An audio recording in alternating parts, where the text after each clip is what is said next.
নমস্কার বন্ধুরা, নতুন রেসিপিতে আপনাদের স্বাগত। আজকে আমি আবার একটা অন্যরকম রেসিপি নিয়ে এসেছি। ফুলকপি তো আমরা খেয়েই থাকি বিভিন্ন রকম রেসিপি করে, কিন্তু ফুলকপির ডাঁটা যে আমরা এত সুন্দর করে রান্না করব, যেটা দিয়ে এক ভাত খাওয়া যাবে। ফুলকপির ডাঁটা ফেলে না দিয়ে এইভাবে একবার রান্না করে খেয়ে দেখুন, অসাধারণ লাগবে। আর আমার এই ভিডিওটা প্রথম থেকে শেষ পর্যন্ত দেখবেন, স্কিপ করবেন না।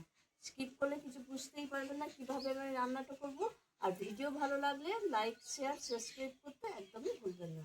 তাই ফুলকপিটা আমি কেটে বাদ দিয়ে দেবো, আর এই ডাঁটাগুলো কিভাবে রান্না করব সেটাই দেখাবো। আমি এখন সবজি কেটে নেব। আর এই ফুলকপির ডাঁটার জন্য নিয়ে নিয়েছি আলু, শিম, মূলো, বেগুন, কাঁচা লঙ্কা, মাছের মাথা। আর আর বাদ বাকি উপকরণ আমি কেটে ধুয়ে নেওয়ার পর দেখাবো।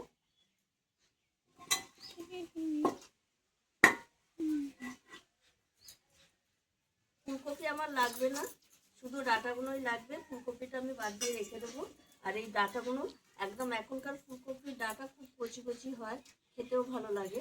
এই ডাঁটাগুলোই নিয়ে নেবো। আমি এই পাতাগুলো সব ছাড়িয়ে নেবো, দিয়ে আমি এইভাবে সরু সরু করে ডাঁটাগুলো কেটে নেব। এই ডাঁটা আপনারা যে কোনোভাবেই কাটতে পারেন। ছোট ছোট সরু সরু করে আমি কাটলাম, আপনারা আরেকভাবেও কাটতে পারেন। এই দেখুন বন্ধুরা, কপির ডাঁটা সবজি সব কেটে নিয়েছি। আর একটা কপির ডাঁটা যতটা হয় ততটাই দিয়েছি, এই দেখুন।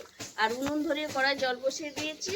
আর কপির ডাঁটা চচ্চড়ির জন্য নিয়ে নিয়েছি আমি এই যে শিম, আলু, মূলো, বেগুন, কাঁচা লঙ্কা, মাছের মাথা, সর্ষে বাটা, ধনে পাতা, সাদা তেল, নুন, চিনি, কালো জিরে, হলুদ গুঁড়ো আর লঙ্কার গুঁড়ো। আর কিছু লাগবে না। এবার আমি এই ডাঁটাটা একটু ভাপিয়ে নেব, তাহলে নরম হয়ে যাবে আর খেতেও ভালো লাগবে। ওর মধ্যে একটু নুন দিয়ে দেবো, নুন দিলে তাড়াতাড়ি হয়ে যাবে। দিয়ে আমি ঢাকা দিয়ে দেবো, এটা ভাপানো হয়ে যাক, তাড়াতাড়ি 2 মিনিট মতো ভাপিয়ে নেব। দেখুন বন্ধুরা, কপির ডাঁটাগুলো আমি 2 মিনিট একটু ভাপিয়ে নিয়েছি। এবার আমি নামিয়ে দেবো, জলটা ছেঁকে নেবো।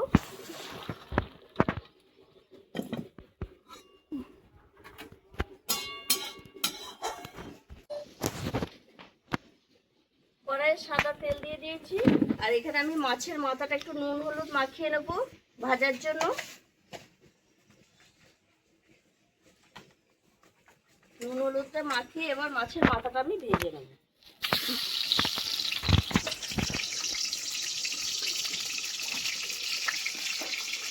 ভাজা হোক। দেখুন বন্ধুরা, মাছের মাথা আমার ভালো করে ভাজা হয়ে গেছে। এবার আমি তুলে নিচ্ছি, সাইডে রেখে দেবো। এবার ফোড়নে দিয়ে দেবো শুকনো কালো জিরে, শুকনো লঙ্কা। এবার এক এক করে সবজিগুলো সব দিয়ে দেবো।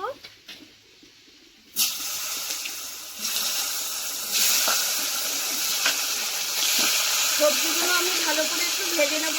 নুন হলুদ দিয়ে দেবো, স্বাদ মতো লবণ,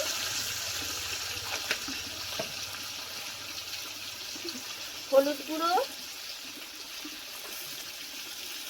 দিয়ে আমি ভালো করে সবজিগুলো ভেজে নেব।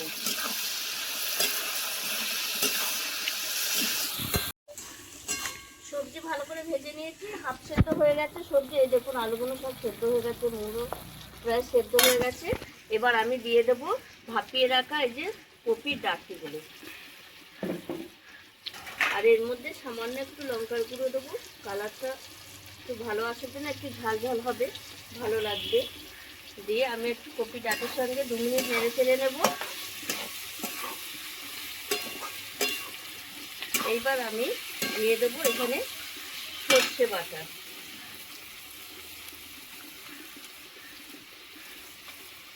সর্ষে বাটার সঙ্গে মিশিয়ে নেব সবজি সব। আর দিয়ে দেবো এখানে ভেজে রাখা মাছের মাথা। এই কপির ডাঁটা দিয়ে মাছের মাথা এইভাবে রান্না করে খাবেন, অসাধারণ লাগে খেতে।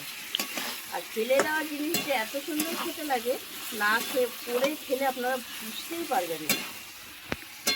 এবার আমার সব কিছু মেশানো হয়ে গেছে। এবার একটু জল দিয়ে দেবো।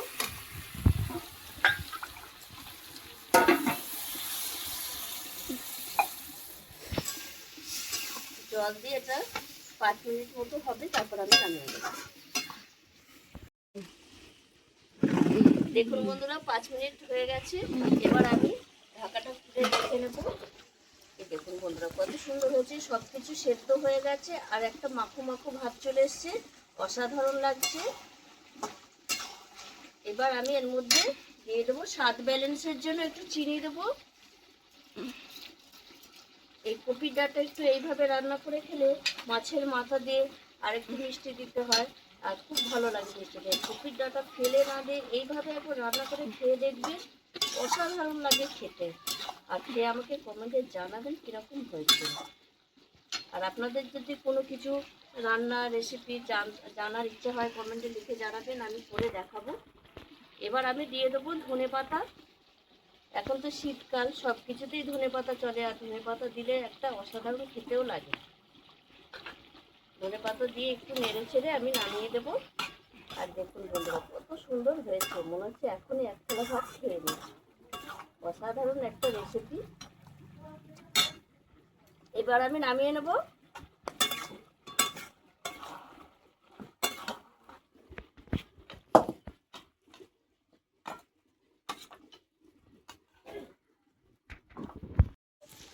দেখুন বন্ধুরা কপির ডাঁটা চচ্চড়ি মাছের মাথা দিয়ে কত সুন্দর হয়েছে।